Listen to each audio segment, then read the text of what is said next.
place up north where I was today. But we're going to talk a little bit about the history of Long Beach through maps. And this project got started with the idea from Pat Gallagher. And he brought me into the project, and then we brought Steve Canton in. This was for the centennial 2 years ago. It's hard to believe it's already 2 years since the centennial celebration. And what happened was we went to the town of Hempstead archives, and Tom Saltzman is the archivist, and Tom was very good. He took us through a number of maps, including ones that he took off the wall so that we could scan those maps, and then with them scanned, we were able to make duplicates and also have them so that they could be reproduced in a PowerPoint presentation. Around the room, you will see some of these hard copies of these maps, and take time afterwards to take a careful look at them, but they are all included in the PowerPoint presentation. There is a map we moved outside on an easel after some of you came in, and that's a great big map with a lot of interesting history all by itself. So this is a map of current Long Beach, so that we can familiarize where we are now. Everybody probably knows most of this, and this shows the South Shore of Long Island. Is there feedback? Okay. From Breezy Point to Jones Beach, from here to there. And some of the places I point out is this arrow points to the Atlantic Beach Bridge. This arrow points to Bannister Creek, which is just to the east of the Atlantic Beach Bridge. Here's Long Beach. Here is the Loop Parkway, pointed this red arrow here. We got Rockville Center, and we have Hempstead. I'm going to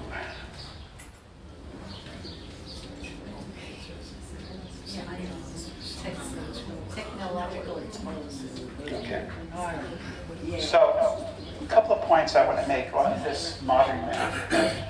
This is Hicks Beach, which is the area across the Reynolds Channel. And if you look here, this is the high school, the old high school on Lindell School. And so these are two markers that stay the same. Well, this one especially stays the same through ages, if you will. And then we have Reynolds Channel. And Reynolds Channel continues along here. And then you see the words rec lead.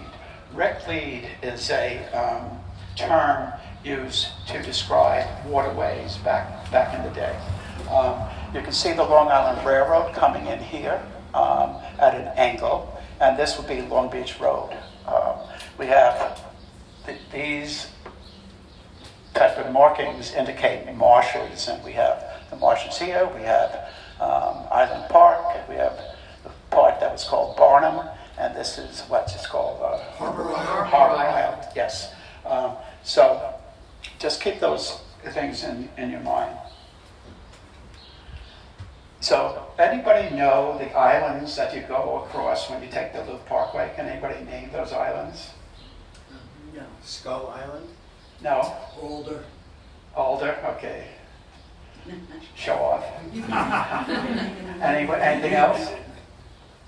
Well, there's actually at least 3 names, and some of these, names, they don't even look like islands anymore, but there's Alder Island, and then there's Meadow Island, and then there's finally Jones Island, and actually there's some other islands as you get onto the Meadowbrook and go north. And all of this was swamp, back in, 100 years ago. So on this map, this area here is the Bannister Creek again. This is a map from 1873 by Beers, Comstock, and Klein. Ulysses S. Grant was the president, 1869 to 1877, so that's back a ways. And if you look here, here's Hicks Beach, and there's a waterway here across from Hicks Beach, and right here, somewhere about here, you would have the Lindell School, and there's a waterway, and this is called East Rockaway Inlet. Everybody know where East Rockaway Inlet is now? It's west of the Atlantic Beach Bridge. And so the Atlantic Beach Bridge would be, if this is Bannister Creek, the Atlantic Beach Bridge would be somewhat here. So this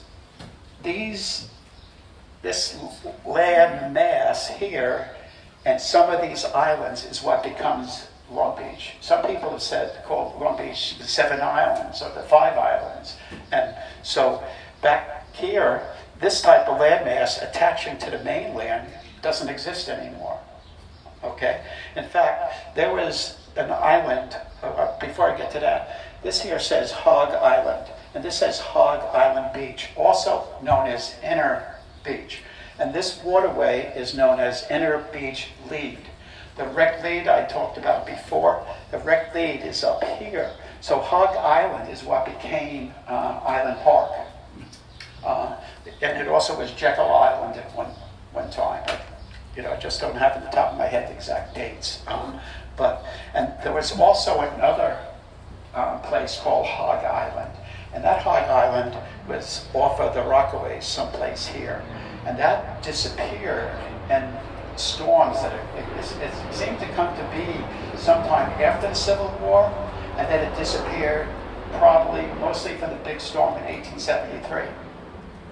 Did they call it Hog Island because that's where they kept the hogs? Yeah, we don't know. I think it probably was. One of them was because of hogs, but don't know that. It's not kosher anyway. The shape of the island, the one in Rockaways, the shape of the island was like a hog's back. Okay, if you can hear that there was a hog back, that shape of the island. But anyway, that island doesn't exist anymore. And there's a lot of controversy about that, but we had a young man came here and spoke about a year ago, and his research is a great one, and clearly it did, and some of the information may not be exactly accurate, that is, if you Google it, but there are some good works about that. Over here, we have East Rockaway, and we have here Pearsall's. Anybody know what Pearsall's is today? Lynbrook. Lynbrook. So Pearsall's is Lynbrook, and the Pearsall family was well known in this area, from Pearsall's itself down to East Rockaway. And back in the day, East Rockaway is called Near Rockaway. So you ever hear of something close to Near Rockaway? Far Rockaway. So Hempstead up here was the county seat, and so Near Rockaway was close to Hempstead, and Far Rockaway was further away. That's how they came to be named. So Far Rockaway has to do with how far it was from Hempstead. So here's the Loop Parkway, and it's going across Alder Island, and this would be Meadow Island, and then it shoots up here, and this arrow points to a river, stream, or brook, and that is the Meadowbrook. So Meadowbrook Parkway is named after Meadowbrook. We got Rockville Center up here, and then Christian Hook. Does anybody know what Christian Hook is today? Oceanside, Baldwin? It's Oceanside. So Oceanside is previously known as Christian Hook. And over here, it mentions about life-saving stations, and over here it mentions D. Wright, W-R-I-G-H-T. Deb Wright was the first person to have a permanent settlement, first Caucasian to have a permanent settlement. And he built a house in 1869, and less than a year later it was washed away by the Great Storm of 1870. So he moved out of there and moved to Hog Island, which in effect, I'm jumping ahead, but this actually becomes part of Long Beach eventually. This is a blow-up of the same map, and but I point out here, this is Far Rockaway over here, and Bannister Creek is here. This area in here is part of the 5 towns now, and the Cedarhurst Yacht Club, I probably have that on late, was here. And across, anybody know what was across the water from the Cedarhurst Yacht Club? Long Beach. The Lawrence Beach Club. Okay. Even my mother used to tell me that there was a ferry that used to go from the yacht club over to the Lawrence Beach Club. And it was a ferry that had a captain on board, but there were lines, pulley lines, and they just pulled their way back and forth, shuttling people from the yacht club to the beach. Okay, so the Native Americans from the Algonquian tribe, especially the Rakakis, were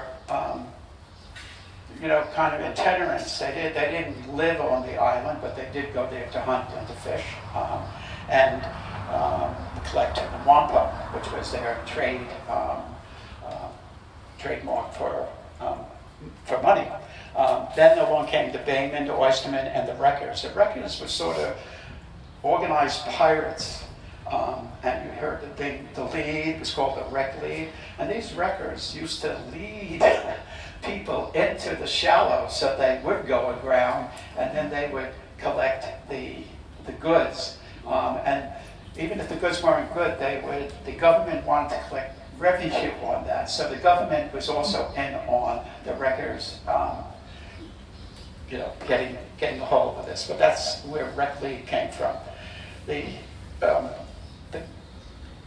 The grass and the marshes, that's called sedge or saute or marsh grass. And every September 1st, the town of Hempstead allowed people to go out into the marshes and collect as much as they could for a few days.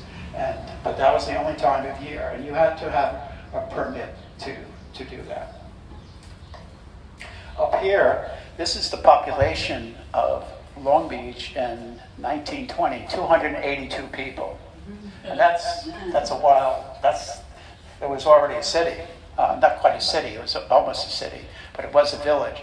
And then the population crosses into 15,000 in 1950, and it's been stable in the mid-30s since that time. Excuse me, what would people do with the marsh grass? It was used as fertilizer. It was used to make, people would weave things with it for stuffing, for mattresses and whatnot. Probably a lot of other things. Stable bedding, horse stable bedding. Horse stable. Yeah. In the horse stables, which was... Okay, so one of the first historic events occurred during the presidency of Andrew Jackson, and that was the wreck of the Mexico in 1837. And that wrecked off of Long Beach, and it was a ship coming from Ireland that went aground during a big winter storm about the 2nd of January in that year. It came upon another boat tragedy that happened more near Rockaway. That was the Bristol that occurred within the same year, but a little bit earlier. And Walt Whitman, the famous poet, he came down to this area. I don't know if he was living there. He's known for being in Huntington, but may have also lived in Brooklyn. And he came down, and part of his Leaves of Grass series, he wrote something called The Sleepers. And this reads, "The beach is cut by a razory ice wind, the wreck guns sound." So the wreck guns, there was a wreck and somebody was sounding.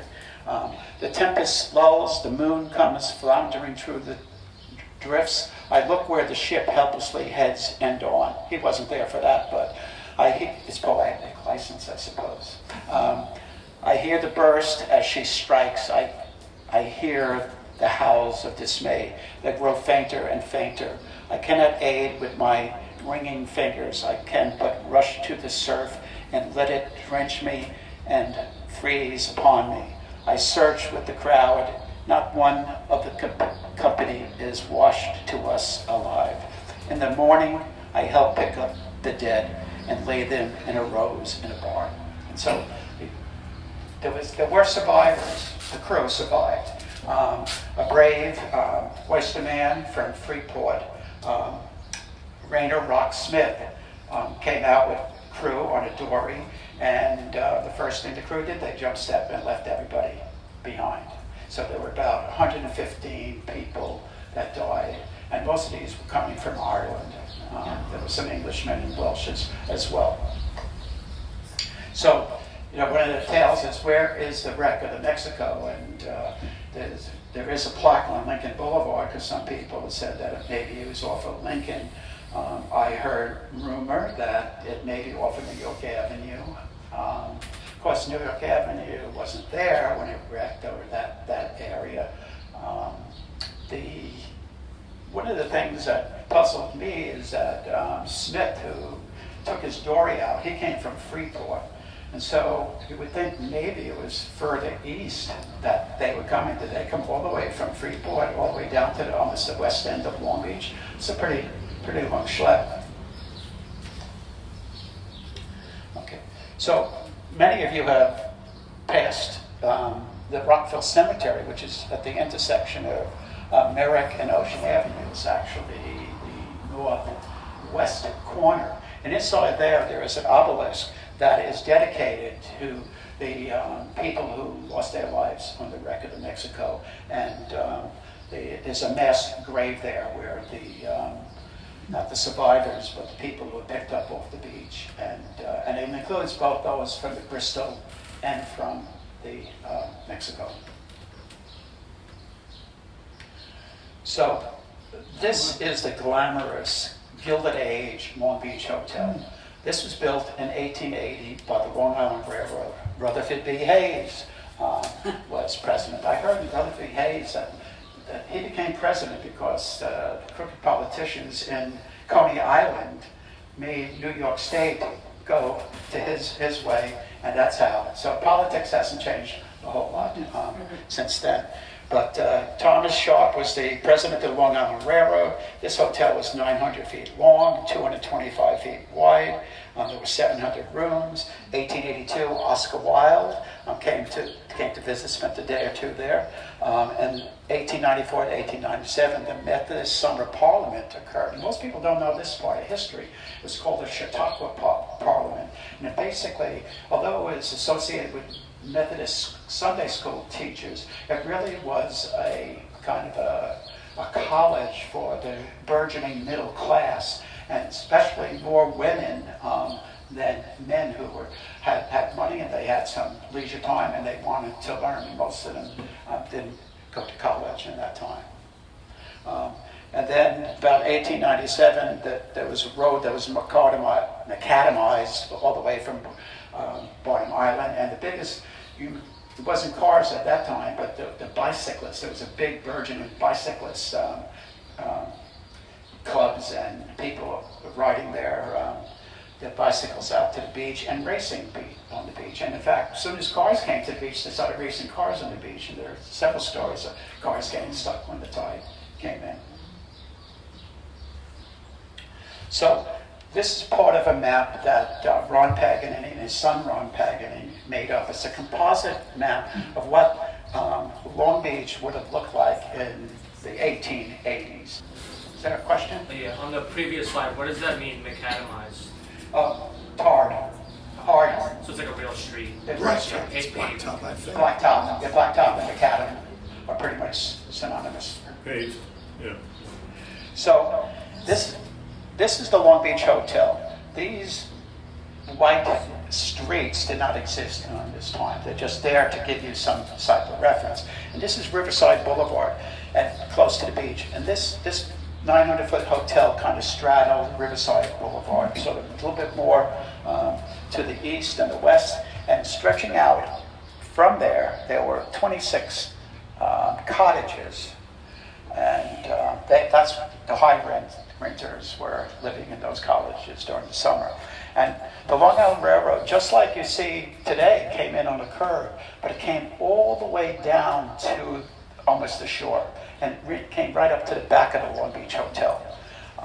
And then there was a second railroad line that you had to literally walk to. There was no connection, and that was called the Marine Railway, and that went out to Point Lookout. And it was right along the shore. It lasted only a couple of years because it kept getting washed out in winters. They had bad scratch. So here is, this would be either Riverside or Long Beach Road. Well, this says Long Beach Road. So I'm not sure if this was a car bridge or this was just a walking bridge. I think it might be a walking bridge. There was another walkway that went out to a shooting club. A lot of the people who came here were into shooting fowl. And what else can we see here? Well, here's the Inner Beach lead, and here's Inner Beach, which also was called was Hog Island Beach, not to be confused with the more northern Hog Island and the Rockaway Hog Island. So this is the Long Beach Hotel from the back. This is the walking bridge from Inner Beach over the waterway, the Inner Beach lead. So the people this was what we think of as the bay nowadays. So people were sailing, rowing, bathing, doing all the things that people do nowadays. So this is an 1896 map by Hyde and Company, famous map makers. And here we see Lawrence Beach, this is an area which is called the Isle of Wight. Bannister Creek is over here someplace. This is Far Rockaway Beach, and this is the Bay of Far Rockaway, which doesn't exist. Okay? Somewhere over here would be Jamaica Bay. So here's this island I was talking about, and there were some footbridges across to that. And here is the Hicks Beach. Remember I said that's a marker? So the East Rockaway Inlet, according to this map, is moved somewhat further west. So the important thing to remember, these inlets were changing all the time. Over decades, and certainly over centuries, the barrier islands were movable. And so sometimes the sea would break through and build up sand. Generally speaking, the sand's always going to the west, but here you can see that this area here would be what we call the West End nowadays. And Lawrence Beach would be where the Cedarhurst Yacht Club is, and today's Atlantic Beach would be over here, and the Atlantic Beach Bridge about here. Once again, here's the Chautauqua Parliament on this map, because this was 1896 when they were here. Barnum Island, and a number of these marshes and what became the Loop Parkway leading Lido. Dennis? Hicks Beach. Is there any knowledge of the Hicks family here? Of Hicks? Yeah, people there's out west, like Hicks Nursery people here? Yeah, I've thought about that same question, but if I research it, I don't remember the answer I got. Leo? No. The Riverside Boulevard, was that a waterway? Riverside Boulevard, was that a waterway? Because you look on the map, it almost looks like there's water that's going right to the ocean. It could have been. I'm not sure that was. Past the other map that you just had, looked like it. So this is a map that I don't have, but this is a little bit hard to see, but this is 1886 map that shows, well, this line here is the 1879 line. So this is that Hog Island up off of Rockaway. And Long Beach is totally separate. And at about that time, the area by the Lawrence Beach Club had broken through, and the inlet was right there in Atlantic Beach. So once again, we've talked about, it's all the way to the west of the bridge now, and it's been in several places along over time. So this is the 1907. This picture was taken in 1907, the U.S. Life Saving Station. This was on about Grand Boulevard and Olive Street, okay? And this house may still exist, but in a different fashion. But the U.S. Life Saving Service had right after the wreck of the Mexico, within the next 5 or 6 years, they put up a life-saving station. It's changed a great deal, and among the people who go on the YouTube and Facebook and talk about the various places where life stations, there's a lot of controversy. Chuck Hobie, who publishes a lot, you have to go to him because he has the final word. But I have here the Detchen Family Camp. So this says Silver Wave, and this is the Detchen family here. Now, Libby Detchen was about 15 years old in 1907 or so, and she left a diary in a house that and it was found by a realtor and donated to somebody. And I was able to get a hold of that and read her diary, and it's quite fascinating. It would be great to do a talk on that at some point in time. So this is the West End. This is the dunes of the West End. And for $25, you could have a horse drag a one-room house into the West End and have as much land as you want. And so, and Roberta Fiore has book on the history of Long Beach, and she was the founder of the society. She has a place called Kichigumi, I believe it is. And there were other photos of houses that were here. And that for $25, but this was what Roberta called shifting sands. This was a no man's land, but somebody was getting money for the people rented for $25.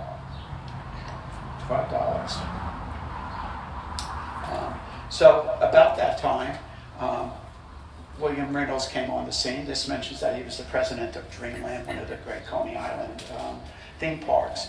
And according to records I have, he only came here for the first time in December of 1906. But by April 2nd of 1907, there was on the ballot in Hempstead whether or not to allow him to purchase the land that the Long Beach Hotel, the 1880 hotel, was on, and all the land in its vicinity. And so this was, he was head of something called the Estates of Long Beach. For 1,084 acres, he paid $108,000. Okay, so pretty good deal by today's standard, I would have to say. And he got it. But then he went back to the town of Hempstead. He said, "You have all this swampland." He said, "I'll give you the same price for all that wasted land." And they went for that too. So basically, for roughly $200,000, he got twice the acreage. And then what happened? This is the beautiful hotel. This is the Long Beach Hotel. July 29th, 1907. The boardwalk was already started to be built by July. So Reynolds, December of 06 to April, he gets the land. By the summer, he's already got the boardwalk going. He's got plans for a bunch of other things going on. Some people think that Reynolds may have burned down the Long Beach Hotel because it was antiquated by that time. You know, it's a nice plot for a book, but he was a wheeler dealer, but he was in the hotel at the time, as well as 1,400 people. The fire broke out around 5 a.m., and everybody got out alive, supposedly because Reynolds and a couple of other people who were heroes, so people were hurt.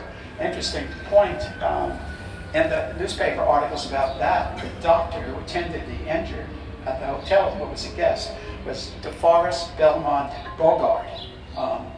DeForest Belmont Bogart, and I have that backwards, it may be Belmont DeForest Bogart, but it is Bogart, is Humphrey Bogart's father. Humphrey Bogart would have been 8 years old at that time. So Humphrey Bogart may have also been in the hotel when it burned down, but I haven't been able to find proof of that. So basically he had a blank page now. He could just, there was nothing, there were the cottages left, and there was a hotel, the Able Hotel, what became the Able Hotel, the Long Beach Inn, and he went forward. But what did he do? So here's the map that's up there in the back, and this shows you this Paganini map, and in brown, this is landmass at that time. And this is something called the Great Bar Hassock. This is the inner beach. This is a salt marsh, which probably was an island at one time. There was a big bay here called Lucis Bay, and a beach lead, and up here, the wreck lead. And the blue is water now. The green was water in 1907. So you may not be able to see it, but there's a red line that goes across here. Once again, this is Hicks Beach. This would be East Rockaway Inlet, was also called Deb's Inlet after Deb Wright at one point in time.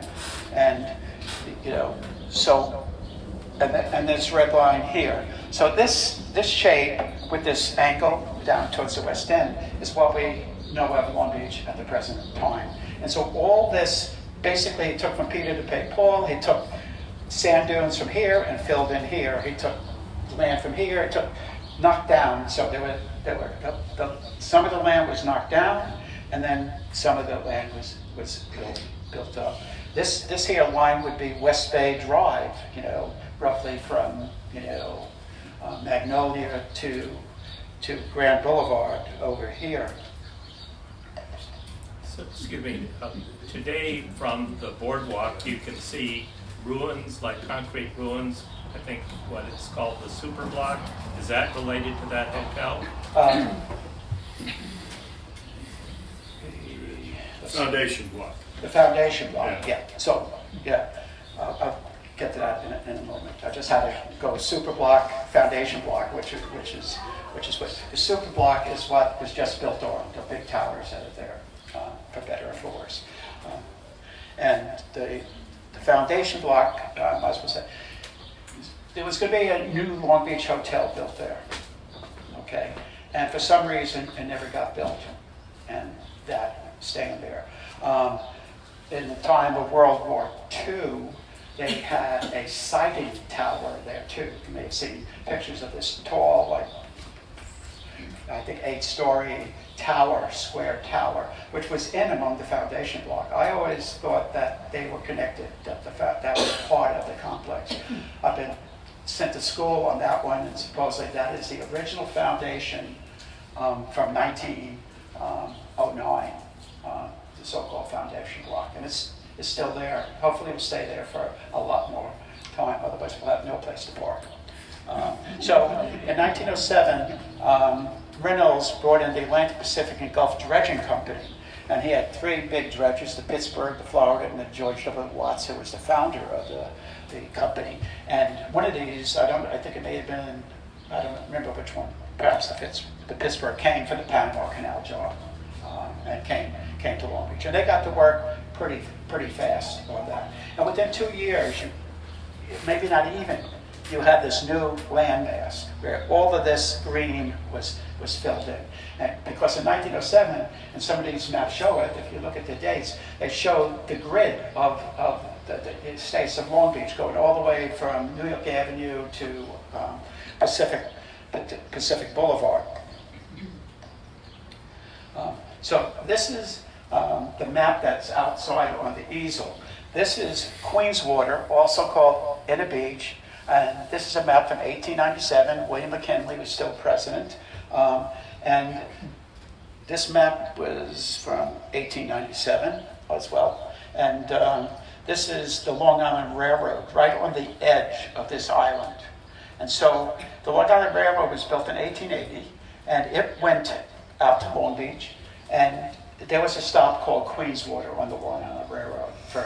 And then there was one that was also called Wreck Lead before you got to Long Beach. That's used to say Queenswater, one minute from Long Beach. And so Benjamin Molitor had a hotel called the Queenswater Hotel, fittingly. And he was a big entrepreneur, and he owned a bunch of land here. This shows where Long Beach Boulevard would be. And so Molitor and his group, they wanted to become a village in Hempstead. And so it never happened. I don't know why it didn't happen, probably because the people didn't think they were going to get any money, any revenue out of it. And so that didn't happen. What did happen is the Estates of Long Beach was set up by Reynolds. And this would be the Lindell School, this would be Hicks Beach, the railroad station, Long Beach Road, and all the boulevards you know and love. I have up here Grand, National, Long Beach Road, and Neptune, just to give you some idea. What you won't find recognizable is this wavy streets in here. Can you see that's the kind of convoluted, and there's a Belmont Boulevard in there. There's a Gallatin, I think was somebody in the presidential cabinet. But one of the big investors with Reynolds in this project, which was called Sandringham. Sandringham was one of the current monarchists and, King Charles's family, and they had an estate called Sandringham. So that's very she, and they won. So Bill wanted to invest in this, but then he changed his mind, and I think he was investing in subways or elevator and trains in the city. And so this never happened, but it was a very interesting piece of the history to know about that. This would be where this is North Park area now, and right out here would be where the canals are, and we're going to get to those in a minute. What are the red markings on that one? You know, I think they're properties that were for sale or ready to be yeah, sold. It looks like too many for that. So, and these were never sold. So maybe it was people that thought. So this was all an idea. I mean, the streets were coming if they weren't there. Yeah, these streets never came. But it has something to do with the marketing. In 1909, when the first projects to go up was the Nassau Hotel. Everybody knows the it's called the Ocean Club now on National. That was a beautiful, beautiful hotel, very modern at the time, electricity throughout. It actually had, I think, a telegraph station on the roof. And this was the National Bathing Pavilion, which was the first bathhouse. And as Jeannie mentioned, Mike Ludwell's going to talk about the scores of bathhouses that populated the beach and the boardwalk. This was another shot of the boardwalk and the people all dressed up nice and fancy with the Nassau Hotel. And when I was a kid, and some of the people in the room were kids, there used to be the games in the arcades, and especially skee ball, which was. And actually they have some cards, I think, in this room that you would win tickets for winning it. And if you get 1,000 million of those, you would get a teddy bear or something. And so this is a photo that says Senator Reynolds welcomes President Theodore Roosevelt to Long Beach, a planned community in the new Nassau County. Nassau County was just formed in 1909. This supposedly is Teddy Roosevelt, and this Reynolds. There's a lot of people who dispute whether this is actually Roosevelt. So, yeah, I think it's a good story that he was here. Who else could it be? Mustache. Some other guy with a top hat, I don't know. There was this guy, I think, was one of the guys who was a proprietor of the 1880 Hotel. I don't know if it was Ames or somebody else, but I don't, it's a good story. So this is a postcard which shows, the City Hall, which first came into being about 1923, and the red-topped mansions. And these, you see samples of some of them that are still here. White or gray stucco, the Covenant, and the red stucco roof, which you had to be. These weren't a lot of lots. There was one fellow, Dr. Finoni, who had almost a whole block on, I think, right down here in Laurelton. And he had these great Italian gardens that just there are photographs in Roberta Fiore's book, and it's just exciting. So very elegant and very interesting places, some of which still exist, thank God. So this is a 1914 E. Hyde Belcher map, and Woodrow Wilson was. And this shows the layout of the states of Long Beach. This would be New York Avenue, and the east end here. Once again, this says the Queenswater Hotel. Remember where I told you the way the Queenswater Hotel was? It was on an island. Okay, so now this is North Park. So what Queenswater is now what we know as of North Park. This here circle, this is what was called the Twin Manor, which some of us in my age group know of the Twin Manor. It was on Grand Boulevard, almost catty-corner to St. Ignatius. And right here, it is printed I. Strauss. It's spelled with two S's, but it should be S-T-R-A-U-S, and Isaac Strauss. Isidore Strauss, I got that wrong, talking to his great-great-grandson once. He and his wife, he and his brother actually owned Macy's. Those are Abraham and Strauss, that's the Strauss brothers. And that family, their museum says they don't know of them ever being in Long Beach. But Libby Betchen, whose diary I told you about earlier, she talks about her father driving the Strausses back and forth to the Long Island Railroad Station because they couldn't bring their car past Grand Boulevard into the shifting sands of the West End. And then there was a woman who had a name, Mabel Ackerley, who came from Valley Stream. There were a lot of people who tented more central, close, because they witnessed the burning. She said she witnessed the burning down, and she also had a relationship with the Strauss family. So this is a blow-up of that map, and I want to point out, this, once again, this is Benjamin Molitor's name mentioned here in the Queenswater Hotel. The Christian Light Mission Baptist Church was founded by the Reverend Jesse Evans in 1951 in North Park, and it originally was in the garage of Sister Annie Bell Reeder. Reeder and her brother, these are black people who they owned a business in Island Park. They had a moving company, and so that was the starting of the Christian Light Mission Baptist Church. And this is Park Place. You can see coming over here. So that's all I want to say about that for now. This is another E. Hyde Belcher map from 1914. This map shows, once again, a landmark for Hicks Beach, Glendale School, West End called Shelter Island. One of the other maps is called Black Beach. So there's a lot of different names. There was actually who owned, I think Lawrence, the town of Lawrence owned it, but there's a lot of talk of who really owned this shifting sands. It was probably, at some point in time, it didn't exist.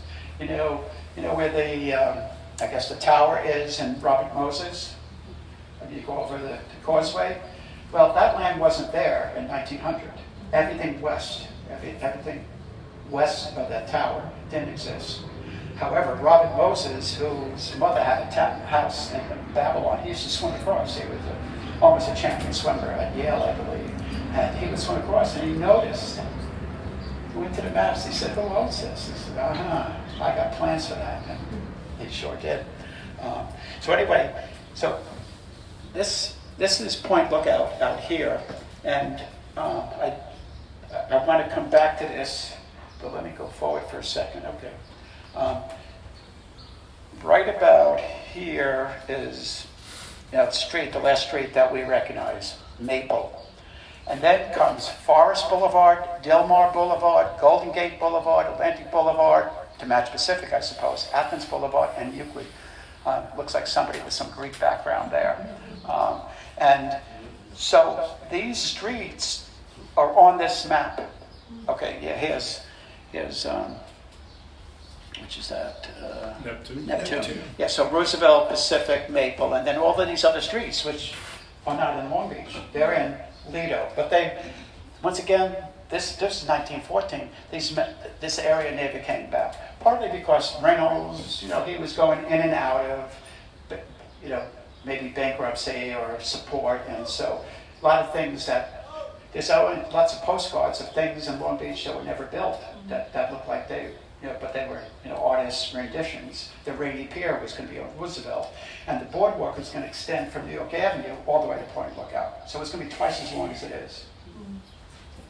I think that map, Point Lookout, is actually called Nassau by the Sea. Yes. Right, Dennis? Yes, Yeah. exactly. And Nassau by the Sea was one of the names. And long before the Long Beach Hotel, people from Freeport were going by ferry or boat to, to bathe or camp or picnic, and there were some cottages there, probably even before 1880. And so Freeport is, let's see if we can identify that. I think Freeport would be up here someplace. So if the Mexico was wrecked here, that makes some sense. It's not that far. If it was wrecked here, it's a pretty good distance. So this is a map I or somebody else found being sold, I think, for $1,400 on some kind of Etsy type site. And This is also around, I think it says 1909. So this is the wavy roads that I talked about before of Sandringham, going all the way out to Point Lookout, and just miles. And so, once again, this is Reynolds thinking about the future going forward. So Long Beach became the village in 1913. Reynolds was the first mayor, and it became a city on April 13, 1922. At least it was approved by the governor, and it started working in June, and that's why we celebrated it 2 years ago in June, also summertime. And so this is the City Hall. It was up in 1923. It was a very beautiful building, but it was torn down, to make room for the new. This is the trolley. Now, somebody said this isn't a trolley because it was gas, but it did run on tracks. And so it was called, some people called it the Tunaville Trolley. And this here map, and I don't have that map here with me today, I think it's at City Hall right now. And this is from December 1921. The trolley ran from 22 to 29, and it started, it went along Park Street, and then it went down into the West End, and then it came back all the way to Maple.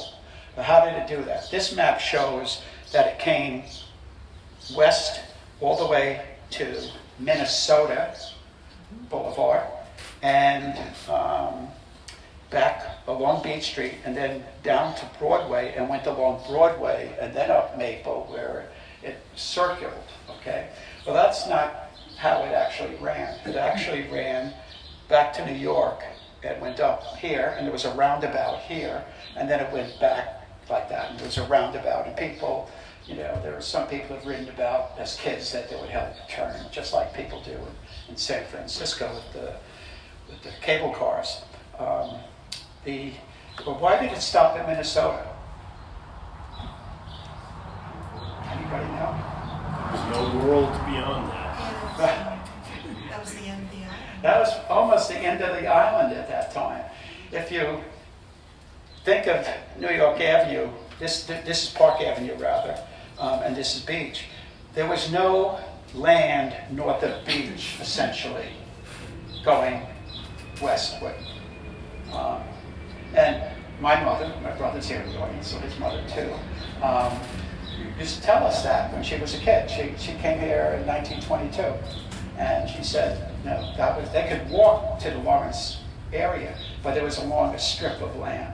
So that's why the dredging that filled in that area happened around 1926.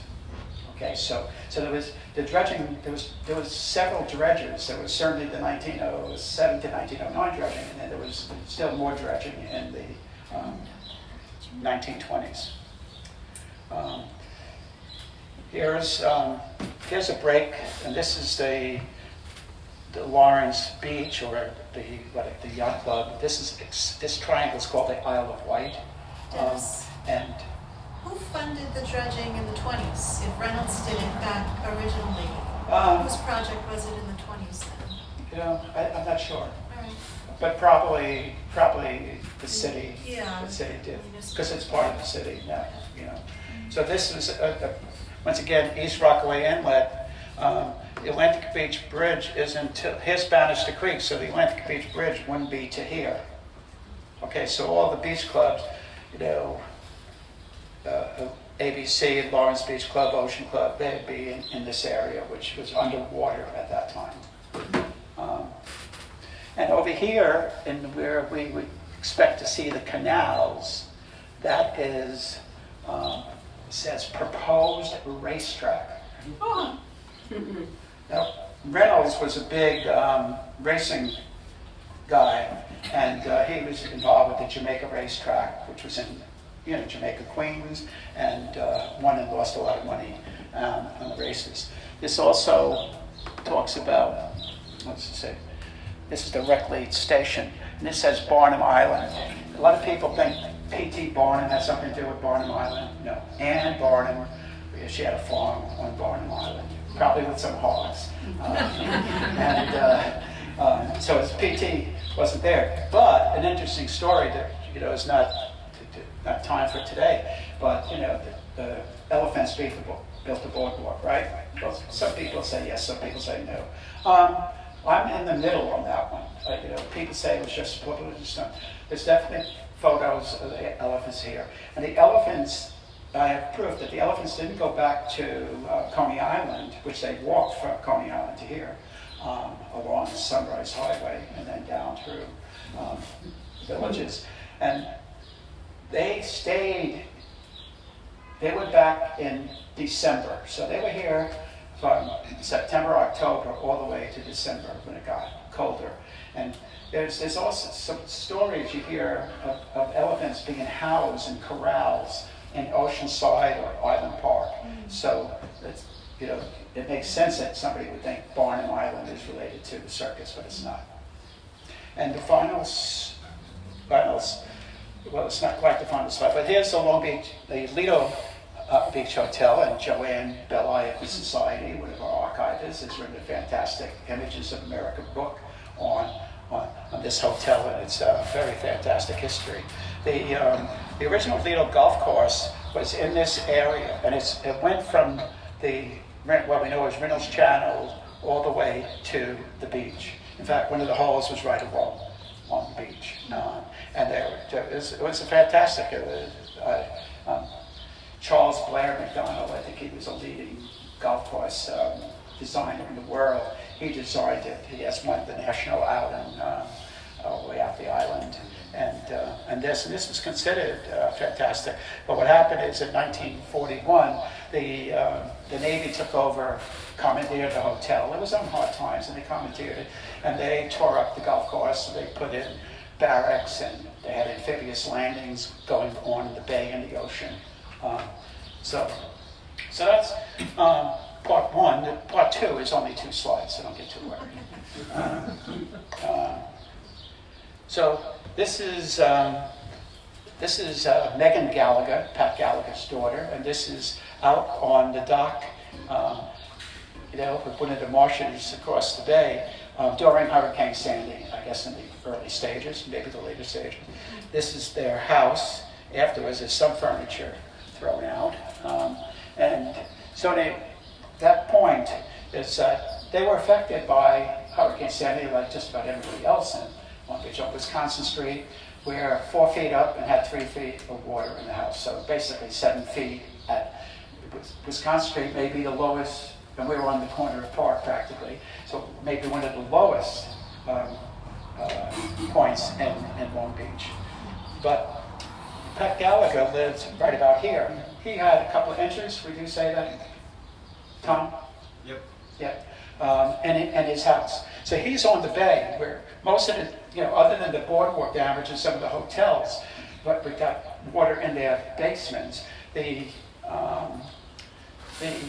Most of the damage was from the bayside, from the surge up to Reynolds Channel, and yet somebody who lived right on Bay Drive did not get. So why is that? Why did that happen? Well, Pat has a theory, and he says he lives on the Great Barhasset, which was land before the dredging. Wisconsin Street probably didn't exist before at least on Park Avenue probably didn't exist. So these brown areas tend to seem to be more protected. They were original land that was knocked down a bit, rather than land that was filled in. So that's that part of the history of Long Beach, and I think I'll stop there and take any questions.